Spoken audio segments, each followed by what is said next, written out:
Hello, hello, hello, hello, hello. I'm live. That's nice. That is nice. Nice to see you, nice to see you. Hello. If you're... Oh Lord, I need to just fix my thing here. Looking dapper, bro. Thank you. We are celebrating the 17th of May, which is Norwegian, the Norwegian National Day, or the Constitutional Day. And then we have to look dapper, all of us. Very fresh. Thank you. Thank you very much. So what we will be doing here is to be reading random passages from the Lord of the Rings with voices and acting and all. Suggested pages by you, the viewers. So if you want me to read a page from the Lord of the Rings, you must comment or chat a page number between 21 and 1008. Hello, Gegs. Nice to see you, Gegs. And we are currently streaming on 3 social media platforms because I am a technical genius. We're on YouTube, TikTok, and Instagram. And that's fun. So much fun. I'm having so much fun in my garage reading random passages from the Lord of the Rings. But to start off, I'm just adjusting my screen here a little bit. You'll bear with me. Random passages from the Lord of the Rings. That's what we will be doing. And I'm wearing my suit and my bow. What's this called? I'm not sure what this is called. This is a bow. It's blue, but it looks black. But we have been celebrating the 17th of May, which is the Norwegian National Day. We're celebrating our Constitution from 1814. That's a lot of years. But if you want me to read a page from the Lord of the Rings here in my garage with acting and voices and all, you have to comment a page number between 21 and 1008. And I'll do it. I promise.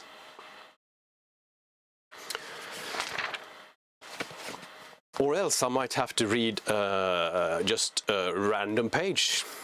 Just flip to a page. Do you want to comment a page number? I'll wait for you. I've got all the time in the world. Well, not all the time in the world. I've got work tomorrow. So, come on. Comment a page number between 21 and 1008. 17! Oh, that was almost between 21 and 1008. Gratulerer med dagen. Happy birthday, Norway. 89! Thank you, Lars from TikTok. Very good of you to suggest a page. 80. Oh, here we go. Lots of pages, thank you. I have to write them down so they don't disappear up in the chat. 1009, that's not between 1008 and 21. I'm sorry. 69, Bolla 69. That's a funny nickname. I am 40 years old. Let's see, let's do page 87. 87 from the Lord of the Rings. Let's go. Hi, hi. Hi, hi, hi, hi, hi. 89. Okay. 89 is from the chapter A Shortcut to Mushrooms.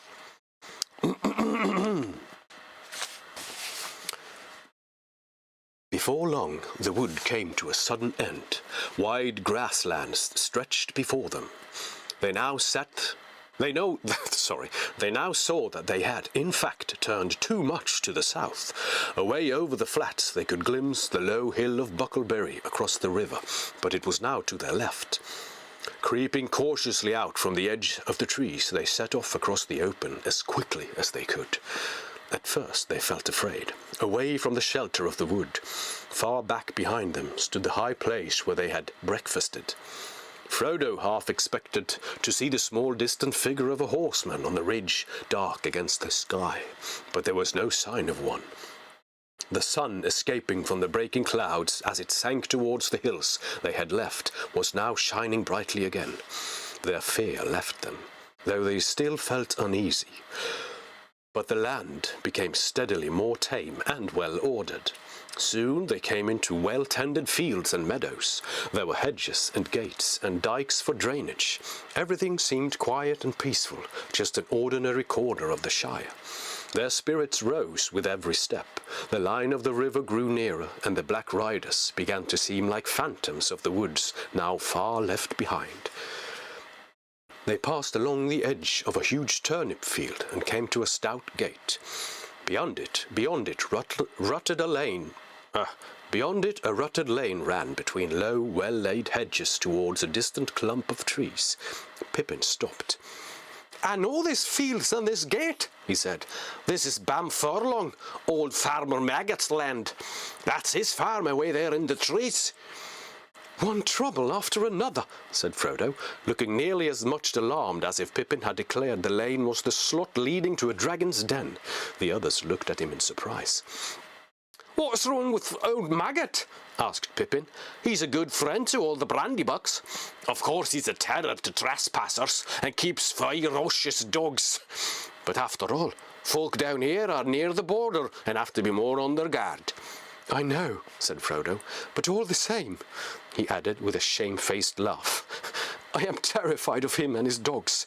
I have avoided his farm for years and years. He caught me several times trespassing after mushrooms when I was a youngster at Brandy Hall. On the last occasion, he beat me, and then took me and showed me to his dogs.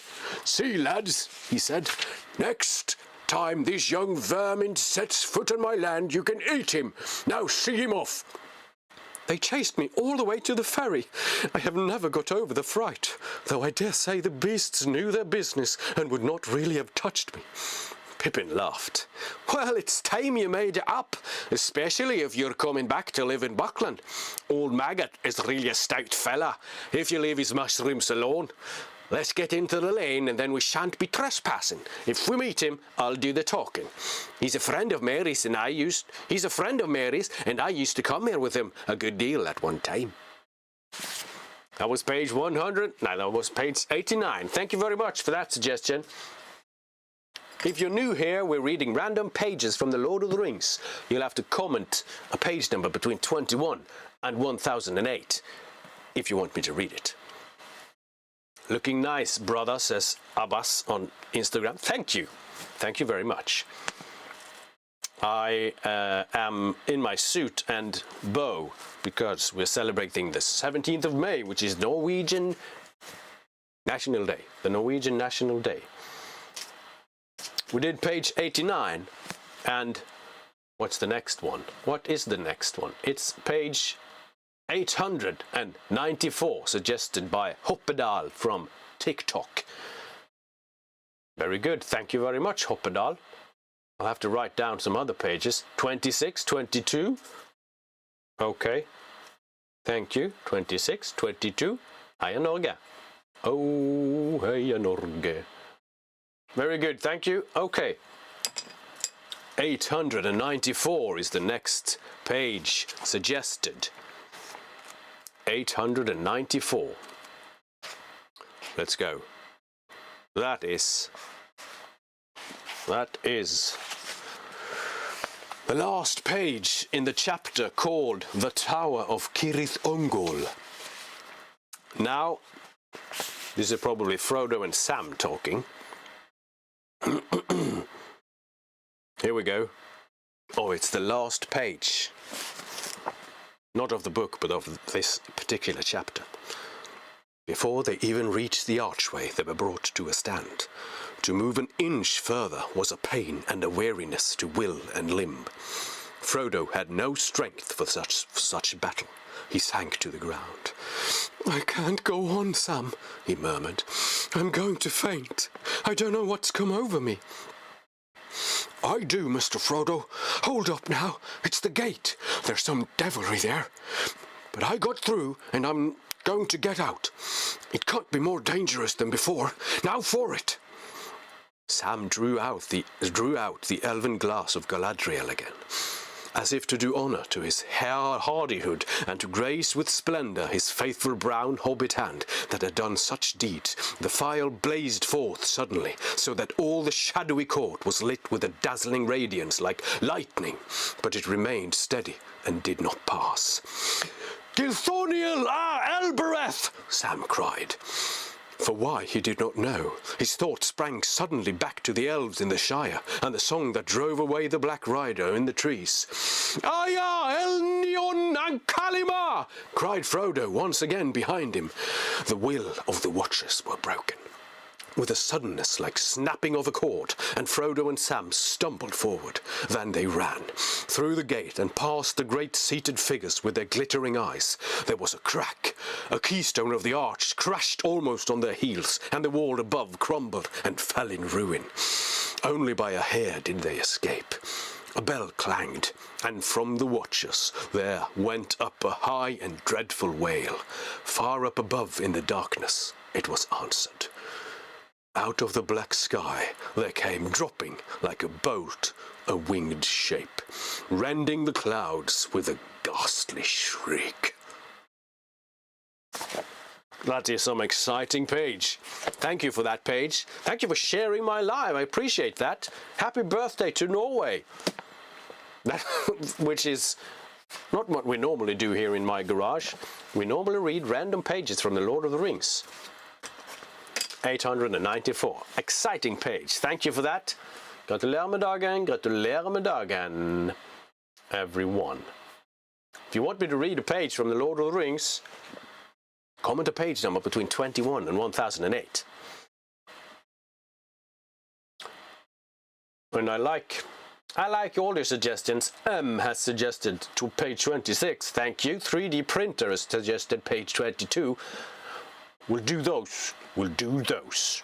We will. And Nikolai has suggested 666. The page of the beast.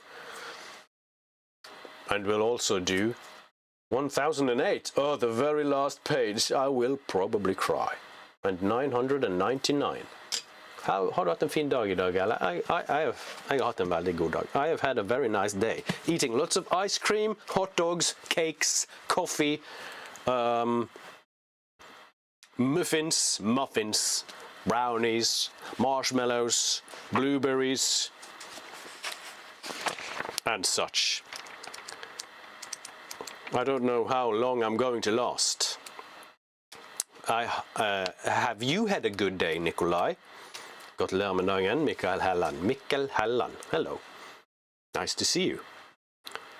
Let's do page 26, suggested by M. 26. That is almost at the beginning. 25, 26. Let's go. I think I read this yesterday. Hvorfor en lærer live? Because I'm not a teacher when I'm not a teacher. I'm a live streamer now. That's what I am. This is page 26 from The Lord of the Rings. If you want me to read a page, comment the page number between 21 and 1008. Before long, the invitations began pouring out, and the Hobbiton post office was blocked, and the Bywater post office was snowed under, and voluntary assistant postmen were called for. There was a constant stream of them going up the hill, carrying hundreds of polite variations on "Thank you, I shall certainly come." A notice appeared on the gate at Bag End. No admittance except on party business.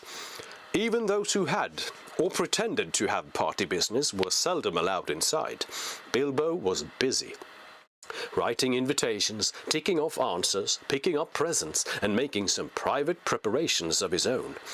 From the time of Gandalf's arrival, he remained hidden from view. One morning the hobbits woke to find the large field south of Bilbo's front door covered with ropes and poles for tents and pavilions. A special entrance was cut into the bank leading to the road, and wide steps and a large white gate were built there. The three hobbit families of Bagshot Row adjoining the field were intensely interested and generally envied. Old Gaffer Gamgee stopped even pretending to work in his garden. The tents began to go up. There was a specially large pavilion, so big that the tree that grew in the field was right inside it, and stood proudly near one end at the head of the chief table. Lanterns were hung on all its branches. More promising still, to the hobbit's mind, an enormous open-air kitchen was erected in the north corner of the field. A draught of cooks from every inn and eating house from miles around arrived to supplement the dwarves and other odd folk that were quartered at Bag End. Excitement rose to its height. Then the weather clouded over. That was on Wednesday, the eve of the party. Anxiety was intense. Then Thursday, September the 22nd, actually dawned. The sun got up, the clouds vanished, flags were unfurled, and the fun began. Bilbo Baggins called it a party, but it was really a variety of entertainments rolled into one. Practically everybody living near was invited. A very few were overlooked by accident, but as they turned up all the same, that did not matter. Many people from other parts of the Shire were also asked, and there were even a few from outside the borders. Bilbo met the guests and additions at the new White Garden in person. He gave away presents to all and sundry. The latter were those who went out again by a back way and came in again by the gate. Hobbits give presents to other people on their own birthdays. Not very expensive ones as a rule, and not so lavishly as on this occasion. But it was not a bad system. Actually, in Hobbiton and Bywater, every day in the year it was somebody's birthday, so that every hobbit in those parts had a fair chance of at least one present at least once a week. But they never got tired of them. Good. What's going on? Thank you. I think some things happened in the things. I don't know what's going on the TikTok thing. Well, never mind. Hello, everyone. Hi, Lara Stian. You seem to have... Let's write down some more pages. Pages between 21 and 1008. We did 26. Now we'll do 22. 22. And Caris Atwater has suggested page 181. Thank you very much. Hi, Lara. Yeah, yes, I am a teacher. But you shouldn't spam. I'm reading The Lord of the Rings.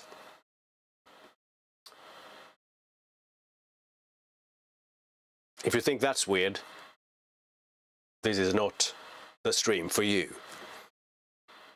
I just read page 26, and now I'll read page 22. And Zendrik has suggested page 444. I'm writing them down so I don't lose them in the chat. Page 22. We'll skip a few pages back. Should have done this before page 26, but you know. It is random. Oh, this is a fun one. Tongues began to wag in Hobbiton and Bywater, and rumour of the coming event travelled all over the Shire. Hang on, I just need to adjust this little thing. Thank you for the white rose, Assanio Verriccio. Page 22. Tongues began to wag in Hobbiton and Bywater, and rumour of the coming event travelled all over the Shire. The history and character of Mr. Bilbo Baggins became once again the chief topic of conversation, and the older folk suddenly found their reminiscence in welcome demand. No one had a more attentive audience than old Ham Gamgee, commonly known as the Gaffer.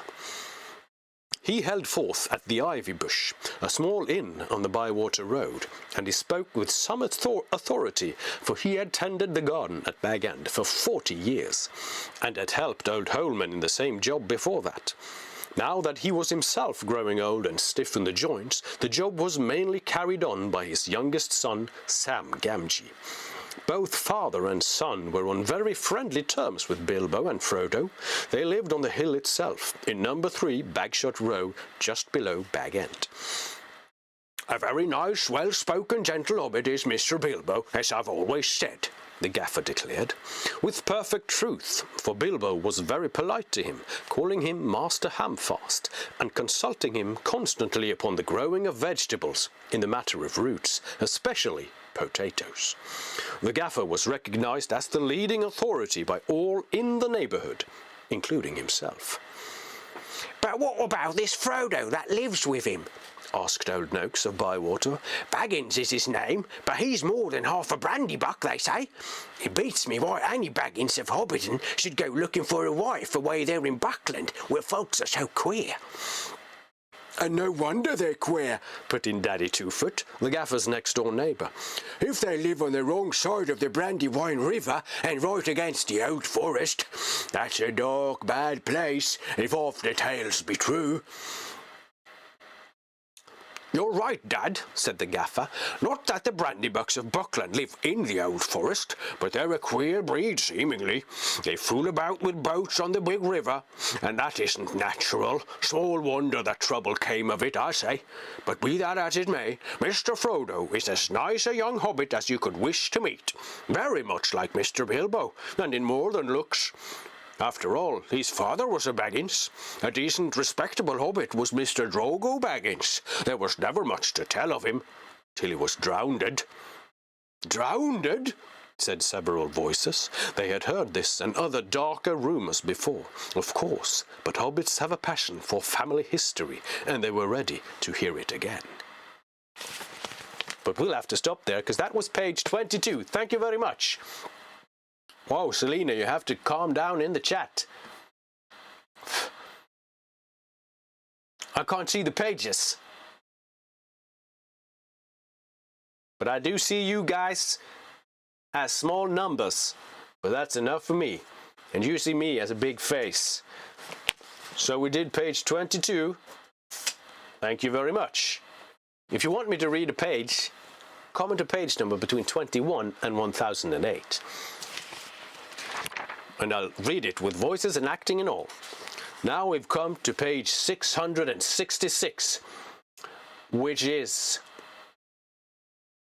Who was that? Nikolai, I think. Nikolai. 666, the page of the beast. And this is... Who is this?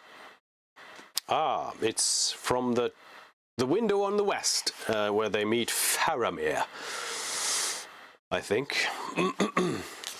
Let me just check. Yes. This is Faramir and Frodo and Sam. "But I am not such a man, or I am wise enough to know that there are some perils from which a man must flee. Sit at peace and be comforted, Samwise. If you seem to have stumbled, think that it was fated to be so.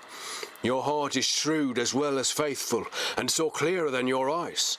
For strange though it may seem, it was safe to declare this to me. It may even help the master that you love. It shall turn to his good, if it is in my power. So be comforted. But do not even name this thing again aloud. Once is enough." The hobbits came back to their seats and sat very quiet. Men turned back to their drink and their talk, perceiving that their captain had had some jest or other with the little guests, and that it was over. "Well, Frodo, now at last we understand one another," said Faramir. "If you took this thing on yourself, unwilling, at others' asking, then you have pity and honour from me, and I marvel at you to keep it hid and not to use it. You are a new people and a new world to me. Are all your kin of like sort? Your land must be a realm of peace and content, and there must be gardeners in high honour." "Not all is well there," said Frodo, "but certainly gardeners are honoured. But folk must grow weary there, even in their gardens, as to all things under the sun of this world. And you are far from home and wayworn. No more tonight. Sleep, both of you, in peace if you can. Fear not, I do not wish to see it, or touch it, or know more of it than I know, which is enough. Lest peril perchance waylay me, and I fall lower in the test than Frodo, son of Drogo. Go now to rest, but first tell me only, if you will, whither you wish to go and what to do. For I must watch and wait and think. Time passes. In the morning we must each go swiftly on the ways appointed to us. Frodo had felt himself trembling as the first shock of fear passed. Now a great weariness came down on him like a cloud. He could dissemble and resist no longer. I was going to find a way into Mordor, he said faintly. I was going to Gorgoroth. I must find the Mountain of Fire and cast the thing into the Gulf of Doom. Gandalf said so. I do not think I shall ever get there. Faramir stared at him for a moment in grave astonishment. Then suddenly he caught him as he swayed, and lifting him gently, carried him to the bed and laid him there, and covered him warmly. At once he fell into deep sleep. Another bed was set beside him for his servant. Sam hesitated for a moment, then bowing very low. "Good night, Captain, my lord," he said. "You took the chance, sir." "Did I so?" said Faramir. "Yes, sir, and showed your quality, the very highest." Faramir smiled. "A pert servant, Master Samwise, but nay, the praise of the praiseworthy is above all rewards. Yet there was naught in this to praise. I had no lure or desire to do other than I have done." "Ah, well, sir," said Sam, "you said my master had an elvish air, and that was good and true. But I can say this, you have an air too, sir, that reminds me of Gandalf, of wizards." "Maybe," said Faramir. "Maybe you discern from far away the air of Númenor. Good night." Faramir, Sam, and Frodo. Gotta say, they changed a bit of Faramir in the movies compared to the books. He's a much better man in the books than in the... Gotta say, Selena, I gotta say, you can't be here anymore. I'm very sorry. Here we go. Sorry, it had to be done. If you want me to read a page from The Lord of the Rings with voices and acting and all, comment a page number between 21 and 1008 in the chat. And I'll read from it directly, live and direct. Let's see. I have to. Someone suggested page 444.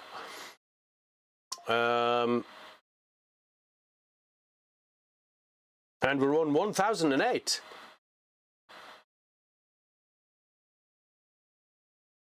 Jesus. It was getting distracting. I'm sorry, she had to go. So, thank you for that. So we're in my garage still, and we'll be here for a few more pages of reading The Lord of the Rings. Someone suggested page 1008, which is the very last page. It's pretty short, but it is probably tear-dropping. Or probably the pages before is the tear-dropping. But it is the very end of The Lord of the Rings. At last, the three At last, the three companions turned away, and never again looking back, they rode slowly homewards. And they spoke no word to one another until they came back to the Shire. But each had great comfort in his friends on the long grey road. At last they rode over the downs and took the east road, and then Merry and Pippin rode on to Buckland. And already they were singing again as they went. But Sam turned to Bywater, and so came back up the hill as day was ending once more. And he went on, and there was a yellow light and a fire within. And the evening meal was ready, and he was expected. And Rose drew him in, and set him in his chair, and put little Eleanor upon his lap. He drew a deep breath. "Well, I'm back," he said. I'm getting some chills. And it's not because my garage is cold, it's because that was the very end. But it is a bit cold in here. So, you're saving the last page. I'm sorry for reading the very last page, but you will probably have forgotten it if you're not like right at the end. You look like Ryan Dunn from Jackass. I'll take that as a compliment. Thank you, Joe Biden. Joe Biden? Joe Biden. Joe Biden. Gratulerer med dagen, frøken Overli. Sorry.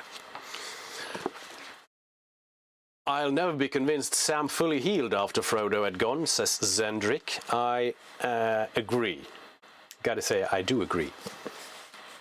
If you want me to read a page from The Lord of the Rings, comment to page number between 21 and 1008. We're now on page 999, which is not at the very end, but pretty close to the end. Pernille Olsen says, your parents did a fine job making you. You said that last time, or someone did, but thank you. Thank you very much. I never tire of comments, no, compliments. Lay it on me. Or the opposite of compliments, insults. It's all good, the god stämning in the chat, which is, we're reading The Lord of the Rings. Page 999, suggested by, don't remember, sorry. You'll probably remember it. It's from the Grey Havens chapter, which is the last chapter. Meanwhile, the labour of repair went on apace, and Sam was kept very busy. Hobbits can work like bees when the mood and the need comes on them. Now there were thousands of willing hands of all ages, from the small but nimble ones of the hobbit lads and lasses to the well-worn and horny ones of the gaffers and gammers. Before Yule, not a brick was left standing of the new sheriff houses, or anything that had been built by Sharkey's men. But the bricks were used to repair many an old hole, to make it snugger and drier. Great stores of goods and food and beer were found that had been hidden away by the ruffians in sheds and barns and deserted holes, and especially in the tunnels at Mickle Delving and in the old quarries at Skerry, so that there was a great deal better cheer that Yule than anyone had hoped for.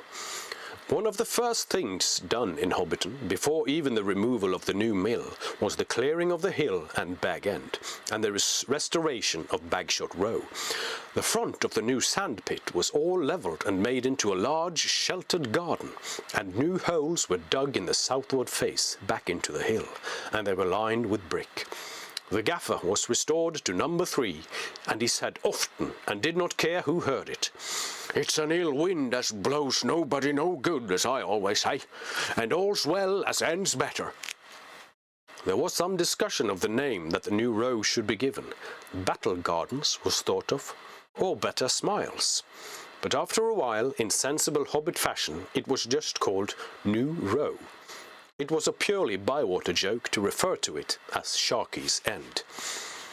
The trees were the worst loss and damage, for at Sharkey's bidding they had been cut down recklessly far and wide over the Shire, and Sam grieved over this more than anything else. For one thing, this hurt would take long to heal, and only his great-grandchildren, he thought, would see the Shire as it ought to be. Then suddenly one day, for he had been too busy for weeks to give a thought to his adventures, he remembered the gift of Galadriel. He brought the box out and showed it to the other travellers, for so they were now called by everyone, and asked their advice. "I wonder when you would think of it," said Frodo. "Open it." Inside it was filled with a grey dust, soft and fine, in the middle of which was a seed, like a small nut with a silver shale. "What can I do with this?" said Sam. "Throw it into the air on a breezy day and let it do its work," said Pippin. "On what?" said Sam. "Choose one spot as a nursery and see what happens to the plants there," said Mary. And that's the end of page 999. Thank you very much. I've got a pen and paper today so I can write down the pages so I don't forget them or lose them in the chat. Thank you for watching and thank you for sharing. I see people sharing the live. That is awesome. That is awesome. I am from Bergen. Gratulerer med dagen. Yes, I am. Love it. Thank you, Charlie Farley. Page 404 before you go to bed. Right, let's do page 404 before you go to bed, nutties putties. You'll have it since you were here. You've been here before. You've been here before. I like that.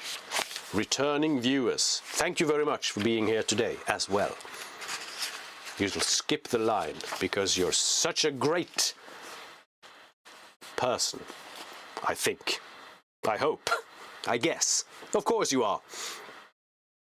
Oh, it is from the Two Towers book, the Uruk-hai chapter. Merry and Pippin have been captured and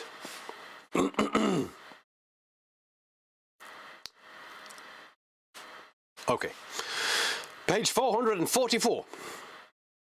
"I don't think much of this," said Mary. "I feel nearly done in. Don't think I could crawl away far, even if I was free." "Lambas," whispered Pippin. "Lambas, I've got some. Have you? I don't think they've taken anything but our swords." "Yes, I had a packet in my pocket," answered Mary, "but it must be battered to crumbs. Anyway, I can't put my mouth in my pocket." "You won't have to. But just then a savage kick warned Pippin that the noise had died down and the guards were watchful. The night was cold and still. All round the knoll on which the orcs were gathered, little watchfires sprang up, golden red in the darkness, a complete ring of them. They were within a long bowshot, but the riders did not show themselves against the light, and the orcs wasted many arrows shooting at the fires, until Ugluk stopped them. The riders made no sound. Later in the night, when the moon came out of the mist, then occasionally they could be seen, shadowy shapes that glinted now and again in the white light, as they moved in ceaseless patrol. "They wait for the sun, curse them!" growled one of the guards. "Why don't we get together and charge through? What's old Ugluk think he's doing, I should like to know?" "I dare say you would," snarled Ugluk, stepping up from behind. "Meaning I don't think at all, eh? Curse you! You're as bad as the other rabble, the maggots and the apes of Lugboots. No good trying to charge with them. They just squeal and bout, and there are more than enough of these filthy horse boys to mop up our lot on the flat. There's only one thing those maggots can do. They can see like gimlets in the dark, but these white skins have better night eyes than most men from all I've heard, and don't forget their horses. They can see the night breeze, or so it's said. Still, there's one thing the fine fellas don't know. Mohur and his lads are in the forest, and they should turn up any time now." Ugluk's words were enough, apparently, to satisfy the Isengarders, but the other orcs were both dispirited and rebellious. They posted a few watchers, but most of them lay on the ground, resting in the pleasant darkness. It did indeed become very dark again, for the moon passed westward in the thick cloud, and Pippin could not see anything a few feet away. The fires brought no light to the hillock. The riders were not, however, content merely to wait for the dawn and let their enemies rest. A sudden outcry on the east side of the knoll showed that something was wrong. It seemed that some of the men had ridden in close, slipped off their horses, crawled to the edge of the camp and killed several orcs, and then had faded away. Ugluk dashed off to stop a stampede. I love doing orcs. Orcs are fun to do. Thank you. Great page suggestion. 444. And I'll need some water for that after that one. Thank you.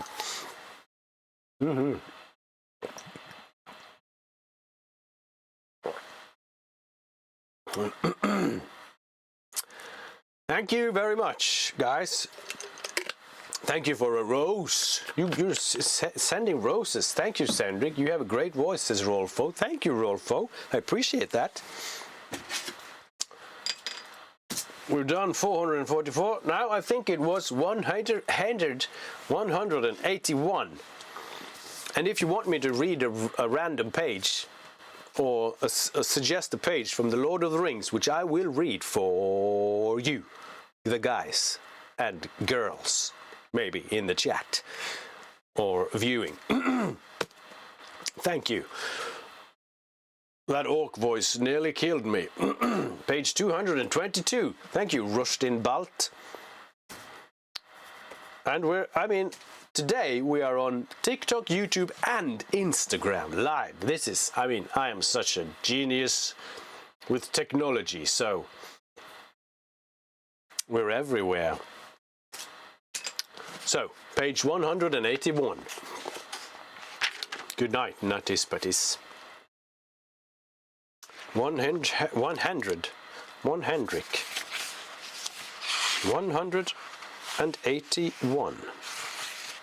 Maybe it's just a song. There are some songs in The Lord of the Rings, but this is a page with a song. Sorry for burping, that's the water speaking back.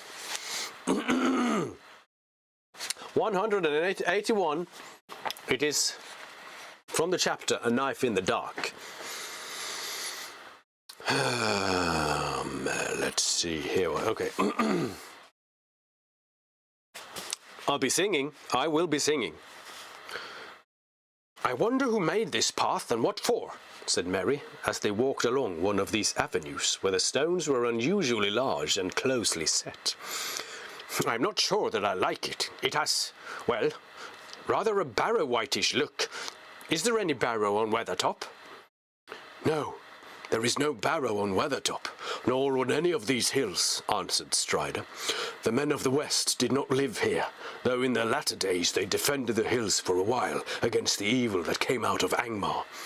This path was made to serve the forts along the walls, but long before, in the first days of the North Kingdom, they built a great watchtower on Weathertop. Amon Sul, they called it. It was burned and broken, and nothing remains of it now but a tumbled ring, like a rough crown on the old hill's head. Yet once it was tall and fair. It is told that Elendil stood there watching for the coming of Gil-galad out of the west in the days of the last alliance. The hobbits gazed at Strider. It seemed that he was learned in old lore as well as in the ways of the wild. Who was Gil-galad? Asked Mary, but Strider did not answer, and seemed to be lost in thought. Suddenly a low voice murmured. Gil-galad was an elven king, of him the harpers sadly sing, the last whose realm was fair and free, between the mountains and the sea. His sword was long, his lance was keen, his shining helm afar was seen. The countless stars of heaven's field were mirrored in his silver shield. But long ago he rode away, and where he dwelleth none can say. For into darkness fell his star, in Mordor where the shadows are. The others turned in amazement, for the voice was Sam's. Don't stop, said Mary. That's all I know, stammered Sam, blushing. I learned it from Mr. Bilbo when I was a lad. He used to tell me tales like that, knowing how I was always one for hearing about elves. It was Mr. Bilbo as taught me my letters. He was a mighty book-learned, was dear Mr. Old Bilbo, and he wrote poetry. He wrote what I have just said. Nice song. I sang it in Strider's voice, but it was actually Sam. Well, that was happens. That's what happens. It's nice to have a song. It's nice to have a song in these live readings. Thank you for that, page 181. Ah, you thought I had more than one chat. This is... I'm everywhere. But you are special. Of course you're special.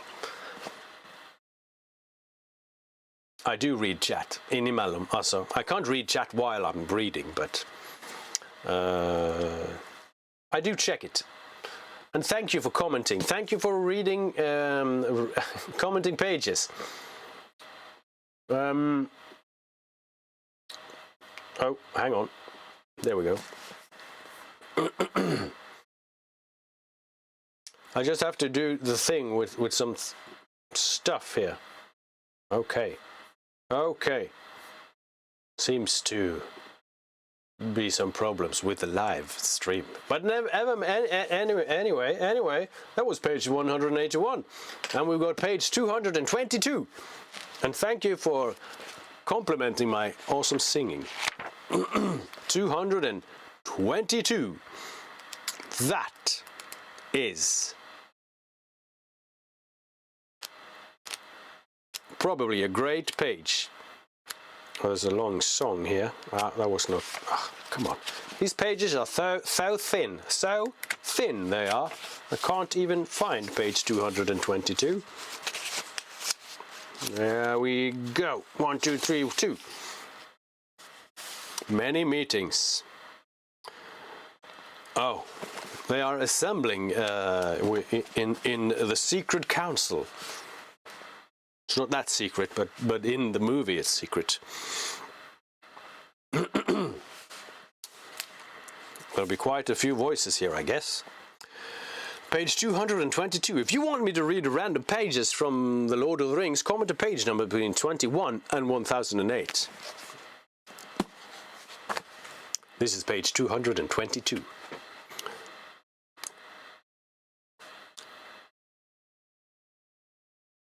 Frodo Baggins, at your service and your family's, said Frodo correctly, rising in surprise and scattering his cushions. Am I right in guessing that you are the Glowin, one of the 12 companions of the great Thorin Oakenshield? Quite right, answered the dwarf, gathering up the cushions and courteously assisting Frodo back into his seat. And I do not ask, for I have already been told that you are the kinsman and adopted heir of your friend Bilbo the Renowned. Allow me to congratulate you on your recovery. Thank you very much. You have had some very strange adventures, I hear, said Glowin. I wonder greatly what brings 4 hobbits on so long a journey. Nothing like it has happened since Bilbo came with us, but perhaps I should not inquire too closely, since Elrond and Gandalf do not seem to disposed to talk of this. I think we will not speak of it, at least not yet, said Frodo politely. He guessed that even in Elrond's house the matter of the ring was not one for casual talk. And in any case, he wished to forget his troubles for a time. But I am equally curious, he added, to learn what brings so important a dwarf so far from the Lonely Mountain. Glowin looked at him. If you have not heard, I think we will not speak yet of that either.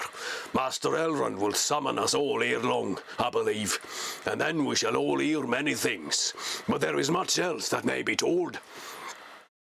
Throughout the rest of the meal they talked together, but Frodo listened more than he spoke, for the news of the Shire, apart from the ring, seemed small and far away and unimportant, while Glowin had much to tell of events in the northern regions of Wilderland. Frodo learned that Grimbeorn the Old, son of Beorn, was now the lord of many sturdy men, and to their land between the mountains and Mirkwood neither orc nor wolf dared to go. Indeed, said Glowin. If it were not for the Beornings, the passage from Dale to Rivendell would long ago have become impossible. They are valiant men and keep open the High Pass and the Ford of Carrock, but their tolls are high, he added with a shake of his head. And like Beorn of old, they are not over fond of dwarfs. Still, they are trusty, and that is much in these days. Nowhere there are any men so friendly to us as the men of Dale. They are good folk, the Bardings. The grandson of Bard the Bowman rules them. Brand, son of Bain, son of Bard. He is a strong king, and his realm now reaches far south and east of Esgaroth. That was page 222. Thank you for suggesting. Very good. Very good. How long have we been here now? We've been here for, 50 minutes. That is a lot.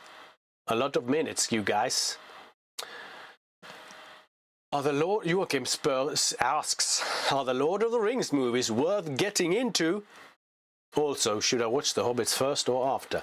You should watch The Lord of the Rings first. That is my opinion, because those are the very best of films.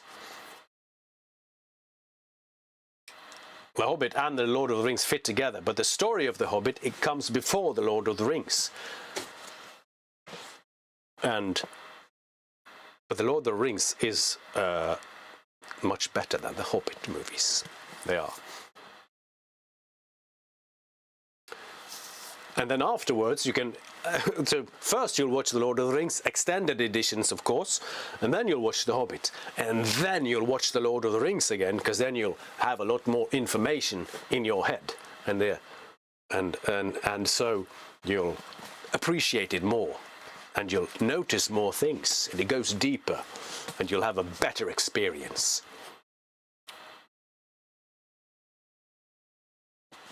Okay. 50 minutes is, we'll do 1 hour. That's what we'll do. If you have any more pages, if you don't, we'll just kick it off. And thank you for roses. Thank you. What is that? 68 roses? That is a lot of roses. Thank you, Joachim.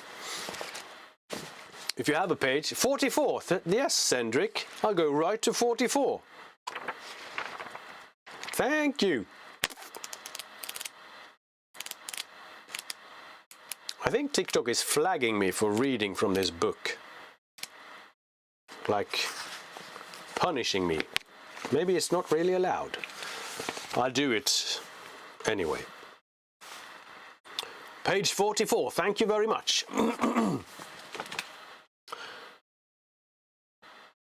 This is, where is it? Sam's here. Okay. All the same, said Sam, you can't deny that others besides our Halfast have seen queer folk crossing the Shire. Crossing it, mind you. There are more that are turned back at the borders. The bounders have never been so busy before. And I've heard tell that elves are moving west. They do say they are going to the harbours, out away beyond the White Towers. Sam waved his arm vaguely. Neither he nor any of them knew how far it was to the sea, past the old towers beyond the western borders of the Shire. But it was an old tradition that away over there stood the grey havens, from which at times elven ships set sail, never to return. They are sailing, sailing, sailing over the sea. They are going into the west and leaving us, said Sam, half chanting the words, shaking his head sadly and solemnly. But Ted laughed. Well, that isn't anything new, if you believe the old tales, and I don't see what it matters to me or you. Let them sail. But I warrant you haven't seen them doing it, nor anyone else in the Shire. Well, I don't know, said Sam thoughtfully. He believed he had once seen an elf in the woods, and still hoped to see more one day. Of all the legends that he had heard in his early years, such fragments of tales and half-remembered stories about the elves as the hobbits knew had always moved him most deeply. There are some, even in these parts, as know the fair folk and gets news of them, he said. There's Mr. Baggins now, that I work for. He told me that they were sailing, and he knows a bit about elves. And old Mr. Bilbo knew more. Many's the talk that I had with him when I was a little kid. Oh, they're both cracked, said Ted. Leastways, old Bilbo was cracked, and Frodo's cracking.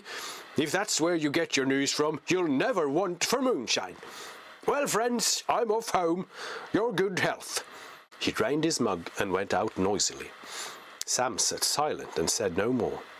He had a good deal to think about. For one thing, there was a lot to do up in the Bag End garden, and he would have a busy day tomorrow, if the weather cleared. The grass was growing fast, but Sam had more on his mind than gardening. After a while he sighed and got up and went out. It was early April, and the sky was now clearing after heavy rain. The sun was down, and a cool, pale evening was quietly fading into night. He walked home under the early stars through Hobbiton and up the hill, whistling softly and thoughtfully. That was page 44 from The Lord of the Rings. Thank you very much. Great suggestion. So, I think we're gonna just end this live.